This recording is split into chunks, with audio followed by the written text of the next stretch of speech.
Mga pre, gugupitin ko ngayon yung sarili ko mga pre, no? Ako lang mismo yung nanggugupit sa sarili ko, ito. Ang gupit ko lang naman 1-0-1-0.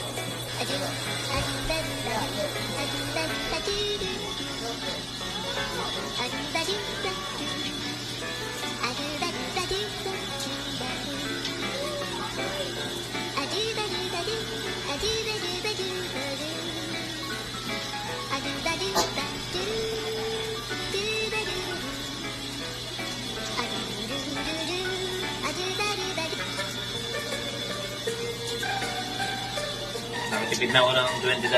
Ang gupit ko kasi nito ay $20. Oh. Na, 2 months lang malaki na naman yan, mahaba na naman yan mga pre.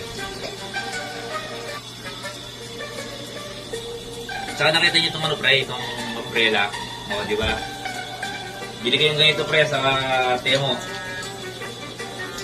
Nakakulyak lahat yung mga buhok pre, oh. Hindi ka na problema sa flooring. Wala ka nang wawalisin pre. Okay na.